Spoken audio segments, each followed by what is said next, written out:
Bom dia, amados. Nós vamos começar a nossa escola dominical de hoje, falando sobre o tema Um chamado à adoração pública.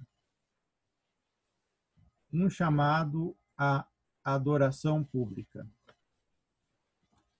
E antes de nós adentrarmos a lição, nós vamos fazer a leitura de Deuteronômio 6, 1 a 12. Acompanhe comigo a leitura desse texto da Palavra de Deus.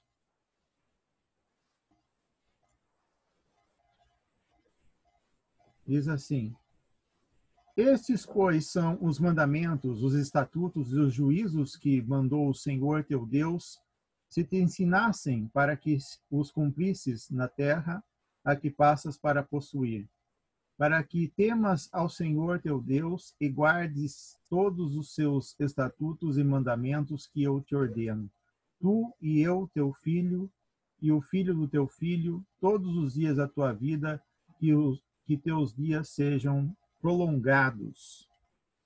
Ouve, pois, ó Israel, e atenta em o cumprires, para que bem te suceda e muito te multipliques na terra que mana leite e mel, como te disse o Senhor, Deus de teus pais. Ouve, Israel, o Senhor, nosso Deus, é o único Senhor. Amarás, pois, o Senhor teu Deus de todo o teu coração, de toda a tua alma, de toda a tua força.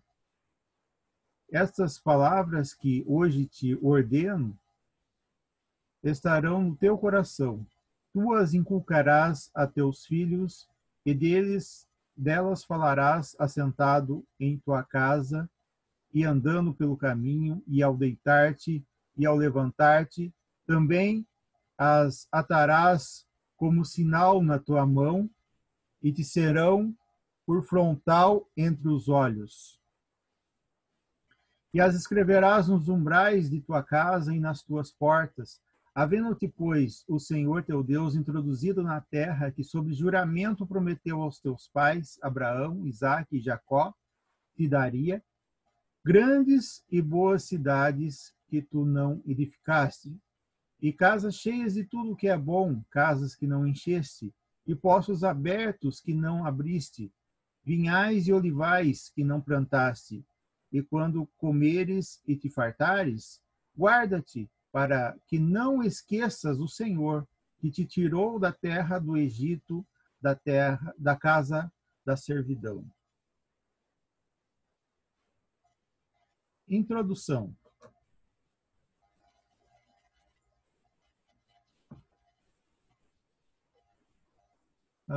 A vida do povo de Deus, através dos tempos, sempre foi caracterizada pela adoração.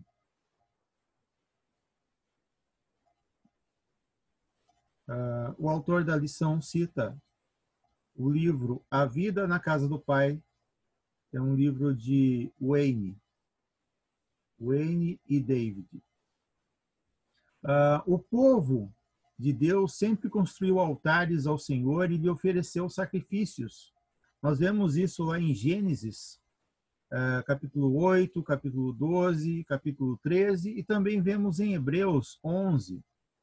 E depois deles veio o tabernáculo, que por sua vez foi substituído pelo templo, o centro da vida da nação. Deus comunicou todas as orientações necessárias para a construção e manutenção tanto do tabernáculo como do templo para a adoração pública fosse oferecida conforme a sua vontade. Deus abençoou ou puniu Israel de acordo com a qualidade da adoração. Era assim no Antigo Testamento e mesmo ocorre no Novo Testamento, quando a adoração ainda permaneceu como prioridade para o povo de Deus. O verdadeiro sentido do culto foi resgatado pela Reforma no século XVII. Por isso que todo crente tem a obrigação de compreender a sua importância e praticá-la continuamente, porque somos chamados tanto no Antigo como no Novo Testamento bem como no restante da história da Igreja, a glorificar a Deus e nos deleitar nele para sempre, como aprendemos na resposta à primeira pergunta do breve catecismo de Westminster. Somos chamados a adorar o Senhor, reconhecendo os seus atributos e os seus feitos. O livro, já citado anteriormente, define a adoração como o reconhecimento do valor único de um objeto e a demonstração de honra e respeito a ele. Sendo assim, palavras bíblicas como honra, respeito, temor, culto, reverência e glorificação são com frequência usadas como sinônimos de adoração, comunicando uma ideia semelhante. Adoramos o Senhor em nosso tempo e, dessa forma, nossa adoração não deve ser apenas comunitária e o nosso conceito de adoração pública também precisa mudar. A nossa comunhão pessoal com Deus, ou até mesmo familiar, são tão importantes quanto a nossa adoração comunitária. E todas elas devem ser públicas, pois devemos glorificá-lo em nossa casa, em nosso local de trabalho, no nosso local de estudos, nos templos, aos domingos, onde estivermos durante a semana. Não se resume a um dia ou a um lugar. A transmissão da lei de Deus à próxima geração teria de ocorrer em casa e na vida toda. Uma adoração que é individual, familiar e comunitária. E é isso que pretendemos aprofundar. Tópico 1. Todos os dias, em todo lugar. O Senhor nosso Deus é o foco da nossa adoração. Isso nós vemos lá nos Salmos 95 e 96. Como nós lemos, há somente um Deus e é somente a esse Deus que nós devemos adorar. Ele é único que deve ser adorado. Devemos glorificá-lo e manifestar, expor a sua glória em todo o tempo. Esse é o objetivo central da nossa vida. As demais coisas, interesses e necessidades ficam para depois. Antes da adoração familiar ou comunitária está a adoração individual. Devemos buscá-lo em todo o tempo. A palavra de Deus precisa habitar em nosso coração como crentes que se despiram do velho homem, abandonando antigos vícios e se revestiram de um novo homem, cheio de virtudes que precisam ser cultivadas. Homens e mulheres que buscam, pensam e manifestam as coisas do alto. Precisamos falar entre nós com salmos, entoando e louvando de coração ao Senhor com hinos e cânticos espirituais, dando sempre graças por tudo a nosso Deus e Pai, em nome do nosso Senhor Jesus Cristo, sujeitando-vos uns aos outros no temor de Cristo. Então, a adoração de todos os dias, em todo lugar, ela requer de nós um estado de transformação pela palavra de Deus no novo homem. Deuteronômio 6:10, ele coloca mandamentos com algumas atualizações. Cláusulas pactuais que deveriam ser ensinadas, cumpridas e guardadas. É impressionante como elas são extremamente práticas. Os pais deveriam ensiná-las em todo lugar e em todo o tempo. Por quê? Para que aprendessem a reconhecer os atributos e as obras do Senhor. aprendessem a reconhecer tudo aquilo que Deus havia feito desde que os tirou do Egito e os conduziu para a terra que havia prometido a Abraão. Então, eu gostaria de fazer um parênteses aqui. Quando fala os atributos de Deus, calharia melhor a palavra propriedades, que atributo é algo que você coloca sobre Deus, mas atributo é algo que já é intrínseco a ele, é algo que já faz parte da pessoa de Deus. Então, eu sempre prefiro essa palavra propriedades do que atributos.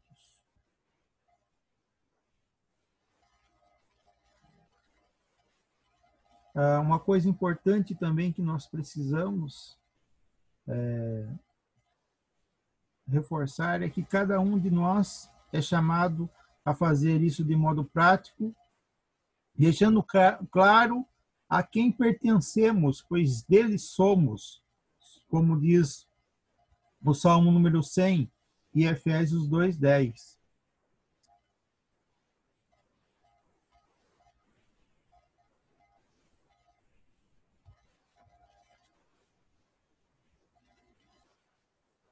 Diz assim a palavra de Deus: somos feitura dele, criados em Cristo Jesus para boas obras, as quais Deus de antemão preparou para que andássemos nelas. Assim glorificamos a Deus em todo o tempo, em todo lugar. Então, todos os dias, em todo lugar, ensinando sempre a guardar os mandamentos do Senhor. Tópico 2. Eu e a minha casa. Ainda olhando para Deuteronômio 6, 1 a 12, veremos que a palavra do Senhor deveria estar nos corações dos pais e eles deveriam ensiná-las aos seus filhos, colocá-la dentro de suas mentes e de seus corações. E isso deveria ser feito de modo muito prático. Eles deveriam orientar os seus filhos para que eles amassem e adorassem o Senhor.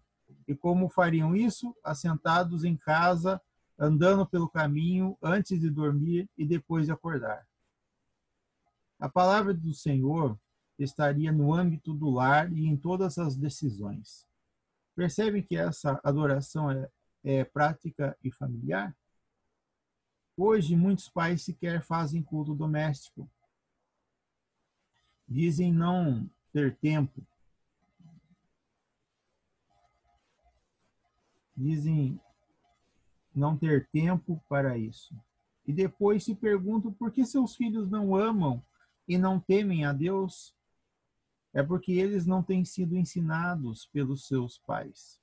Em Juízes 2, 10 e 11, vemos as consequências dos pais não ensinarem os seus filhos sobre o Senhor. Diz assim o texto: outra geração após ele se levantou e não conhecia o Senhor, nem tampouco as obras que fizera a Israel.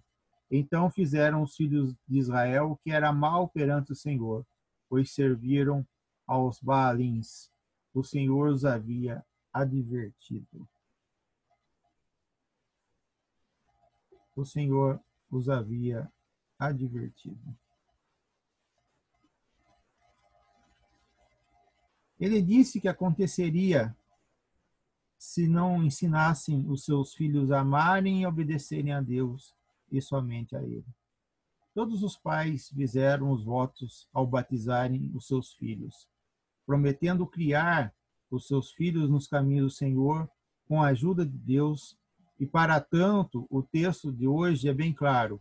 Os pais devem guardar, cumprir e ensinar a palavra de Deus aos seus filhos, assim como Esdras, aquele que deveria ajudar a liderar espiritualmente o povo de Deus após o cativeiro. Os pais precisam assumir seu papel na instrução de seus filhos. Se tivermos lares fortes, teremos igrejas fortes. Teremos uma igreja forte. Mas se não tivermos, nossas igrejas sofrerão as consequências. Eu e minha casa. Por isso, cada pai deve ensinar os seus filhos nos caminhos do Senhor, ensinando-os a amar e a honrar a Deus. E isso ocorre por meio de uma vida prática de santidade, na qual eles verão que aquilo que nós dizemos é aquilo que fazemos. Por meio também do culto doméstico, os nossos afazeres diários, a nossa rotina, têm sido usados como desculpas para faltarmos com a nossa responsabilidade e falharmos como pais. A grande verdade é que é uma só. Assim como não cultuamos a Deus diária e individualmente, não o fazemos também em família.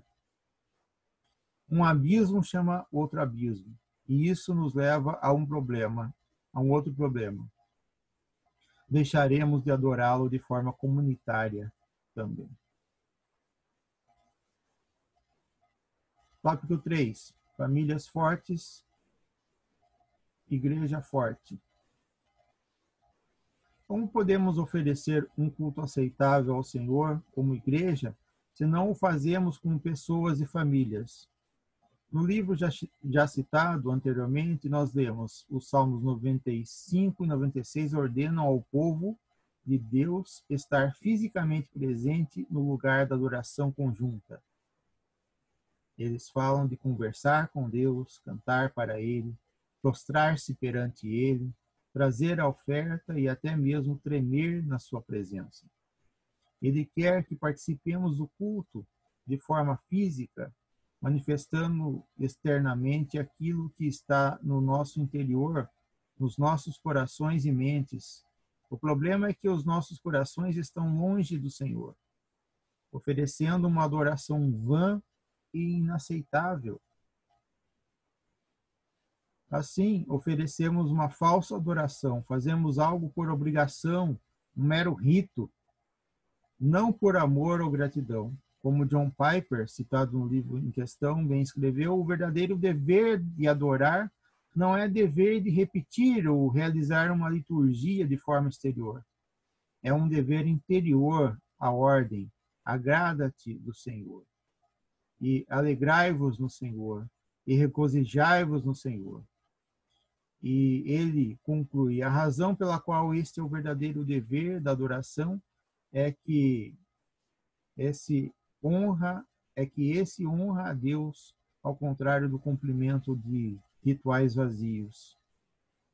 Uma adoração movida por alegria e gratidão e não pela obrigação.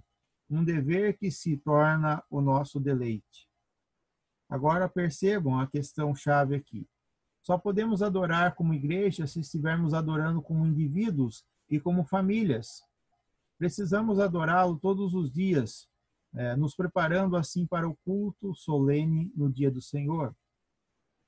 Passamos a semana em santidade, andando em conformidade com a vontade de Deus.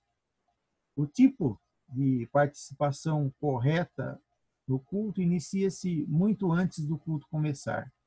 Nossas atitudes e ações durante a semana geralmente determinam se agradaremos a Deus no domingo. A forma como testemunhamos na sociedade ou como vivemos e ensinamos a palavra de Deus em nossas casas é que faz a diferença. É um ato de guardar, de cumprir e de ensinar. Fazemos isso andando pelo caminho, assentados em nossas casas, antes de dormir e depois de acordar. Essa é a nossa preparação para o dia do Senhor. Uma vida íntegra que agrade a Deus em todo o tempo e em todo lugar. Conclusão. Durante a semana, a nossa adoração é particular e familiar. No domingo, ela é particular, familiar e comunitária. Mas todos os dias ela precisa ser pública e externa. Devemos nos aproximar dele com sincero coração, em plena certeza da fé, tendo nossos corações purificados e levados por ele, buscando viver de forma íntegra e prática. É uma adoração semanal que não está restrita ao domingo e que contempla todos os dias da semana. Se não adorarmos ao Senhor durante a semana de forma individual e familiar, não iremos agradá-lo em nossa adoração pública. Precisamos fazer isso para não incorrer em um erro gravíssimo contra o nosso Deus, nem oferecer um culto hipócrita como fez Israel. Trecho relatado em Isaías 1, 10 a 17. Aplicação. Temos adorado a Deus de modo individual, familiar e comunitário todos os dias? Será que todos os dias nós temos feito isso? Nós ensinamos os nossos filhos a amarem e a obedecerem e adorarem ao Senhor? São questões que nós precisamos responder a nós mesmos e também responder junto com a nossa família. Como que nós temos procedido? Que Deus assim nos abençoe e nos ajude a sermos adoradores sinceros, adoradores que fazem as coisas corretas conforme a palavra de Deus e assim têm o seu louvor aceito diante de Deus, e nós sejamos adoradores que ensinam os filhos a também adorar, a também reconhecer a beleza do nosso Deus em suas propriedades, em seus feitos, em seu cuidado para conosco através da morte e sacrifício, do sacrifício de Jesus na cruz. Que Deus assim nos abençoe. Amém.